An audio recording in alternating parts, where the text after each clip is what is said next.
السلام علیکم، میں ہوں علینا فاروق شیخ۔ پاکستان بھارت جنگ کے ایک سال بعد بھارت نے 6 فوجیوں کے نام ریلیز کیے ہیں آفیشلی۔ یہ وہ 6 فوجی ہیں جو کہ اس جنگ کے دوران ہلاک ہوئے۔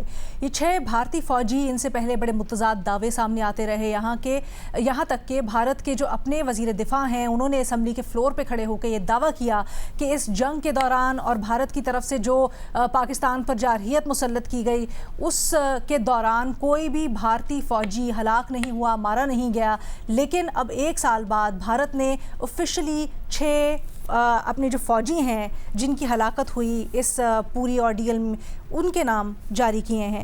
اب اس کے اوپر بہت تجزیے تبصرے ہو رہے ہیں، بھارت کے اندر سے سوالات اٹھائے جا رہے ہیں، تنقید ہو رہی ہے اور پوچھا جا رہا ہے کہ ایک سال بعد یہ نام ریلیز کرنے کا مقصد کیا ہے، اس کی منطق کیا ہے، اس کے پیچھے پیغام کیا ہو سکتا ہے، اور یہ جو سرکاری طور پر بھارتیہ جنتا پارٹی کی حکومت کا بیانیہ تھا اس کے لیے کیا مراد رکھتا ہے۔ تو یہی سب کچھ ڈسکس کرتے ہیں، تجزیہ تبصرہ کرتے ہیں۔ ہمیں جوائن کر رہے ہیں اس ڈسکشن کے لیے مظہر عباس صاحب، بےنظیر شاہ صاحبہ، ارشاد بھٹی صاحب، فخر درانی صاحب بھی ہمارے ساتھ موجود ہیں۔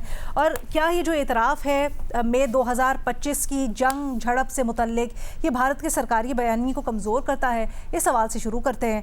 بےنظیر، کیا رائے ہے آپ کی اور مقصد کیا سمجھتی ہیں ایک سال بعد بھارت کا اس موقع کے اوپر آ کر یہ نام ریلیز کرنا؟ نام تو نہیں علینا، چھپکے سے نام ریلیز کیے گئے ہیں۔ ایک میموریل بن رہا تھا، وار میموریل دہلی میں، جس پہ یہ 6 نام ڈالے گئے اور پھر وہاں سے میڈیا نے رپورٹ کرنا شروع کیا۔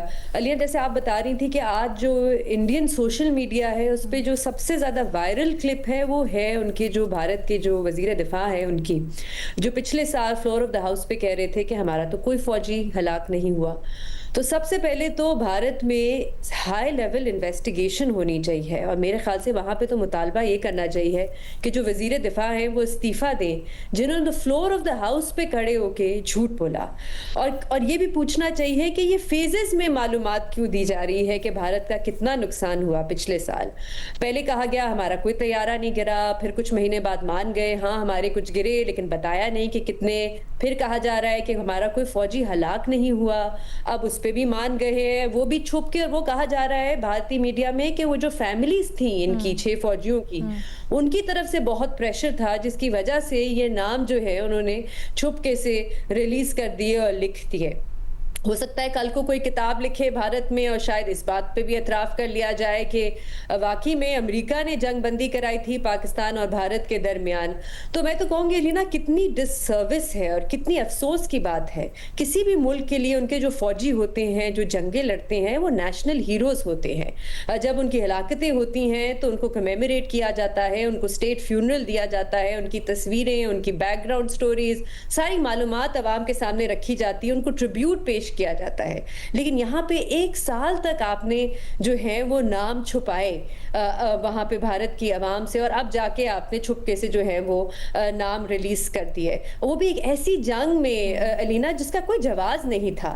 بھارت نے جو یہ جنگ شروع کی جس کی کوئی ضرورت نہیں تھی، جسٹیفائڈ بالکل بھی نہیں تھا، کہ دونوں طرف جس طریقے سے ہلاکتیں ہوئیں اور ڈیتھس ہوئیں اور نقصان ہوا، تو میں کہوں گی بہت بڑا کانٹراسٹ ہمیں بار بار نظر آتا ہے جس طریقے سے پاکستان نے اس جنگ کو ہینڈل کیا اور جس طریقے سے بھارت نے کیا۔ ہماری طرف سے اس معاملے میں میں نے پہلے بھی تعریف کی ہے، میں دوبارہ کروں گی، ہماری حکومت کی طرف سے، ہماری اسٹیبلشمنٹ کی طرف سے کمپلیٹ ٹرانسپیرنسی تھی جب یہ جنگ چل رہی تھی، کہ ہمارا نقصان کتنا ہوا، وہ تصویریں رکھی جاتی تھیں، لوکل میڈیا، انٹرنیشنل میڈیا کے سامنے میپس رکھے جاتے تھے، ویریفائڈ انفارمیشن ہوتی تھی، تقریباً روز پریس کانفرنسز ہوتی تھی، کچھ نہیں چھپایا گیا۔ لیکن وہاں پہ بار بار اس معاملے کو چھپایا گیا، تو میں تو کہوں گی کہ وہاں پہ یا تو انویسٹیگیشن ہونی چاہیے یا پھر ریزگنیشن کا مطالبہ کرنا چاہیے۔ اچھا ارشاد بھٹی صاحب، پاکستان نے بھی جب یہ جنگ ہو رہی تھی اس کے دوران، اس کے بعد کئی موقعوں پر ایک انٹرنیشنل انکوائری، کوئی تھرڈ پارٹی انکوائری یا ان جنرل ایک ٹرانسپیرنٹ شفاف انکوائری کی کئی دفعہ بات کی۔ اب یہ جس طرح سے بھی بے نظیر بھی بات کر رہی تھی، فیزز میں مختلف معلومات، انکشافات بھارت کی طرف سے آ رہے ہیں، کیا آپ سمجھتے ہیں کہ اب ضروری ہو گیا ہے، ناگزیر ہو گیا ہے کہ اس طرح کی کوئی انکوائری تشکیل دی جائے؟ اس کے لیے کیا کیا جا سکتا ہے؟ میڈم شیخ، ویسے تو پوری دنیا جان چکی ہے اور مان چکی ہے کہ اس جنگ میں جو بلا جواز جنگ مسلط کی گئی ہم پر، اس جنگ میں شکست کسے ہوئی، فتح کسے ہوئی، کس کے کتنے طیارے گرے، کس کو کتنا نقصان ہوا، پوری دنیا کو پتہ ہے اور پوری دنیا کے بڑے اس پر بات کر چکے ہیں. پوری دنیا کے میڈیا ہاؤسز میں اس پر فیچرز آ چکے ہیں، آرٹیکلز آ چکے ہیں، اور خود بھارت کے اندر 6-7 ان کے جو بڑے نام ہیں جو صحافیوں میں، ان کو بھی سن چکا ہوں میں، ان کے بھی کلپس دیکھ چکا ہوں، وہ بھی سوالات اٹھا چکے ہیں. اور بھارت کیا آپ سمجھتی ہیں کہ کبھی اس پر کوئی انکوائری بٹھائے گا؟ کبھی بھی نہیں بٹھائے گا. اور ابھی آپ کا جو سوال ہے کہ بھارت کا سرکاری بیانیہ، میں تو اس بات پہ پہلے مجھے پتہ چلنا چاہیے کہ بھارت کا سیاسی بیانیہ ہے کیا. اور میں نہیں، یہ کانگریس صاحب بھی مودی صاحب سے مسلسل پوچھ رہی ہے کہ آپ کو ایک موقف دے دیں، ایک جگہ پر رک کر کھڑے ہو جائیں اور آپ ایک جگہ پر اپنا اس پہ کلیئر کر دیں. کوئی نریندر مودی صاحب اور ان کے کوئی سارے لوگ کوئی بھی اس پہ بات نہیں کر سکے اور ابھی تک اپنے اپوزیشن کو مطمئن نہیں کر سکے. اور اب تو بھارتی صحافی پوچھ رہے ہیں کہ بھائی اب تو بتا دیں کہ اصل حقیقت کیا ہے، اور اب تو بتا دیں کہ مودی صاحب آپ کہنا کیا چاہتے ہیں. یہی تو مودی صاحب اینڈ کمپنی کا سب سے بڑا مسئلہ ہے کہ کوئی بیانیہ ہی نہیں بنا پائے اس پر.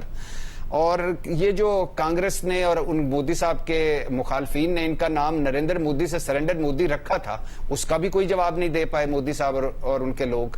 بڑے بڑے لوگ ہیں، وہ دور کی کوڑیاں ملا لیتے ہیں لیکن یہاں پہ بس ہیں. باقی میڈم شیخ جو آپ نے کہا کہ بھارت نے جھوٹ بولا، بھارت کا کیا ہے؟ بھارت نے تو یہ بھی جھوٹ بولا تھا کہ پہلگام دہشت گردی پاکستان نے کروائی.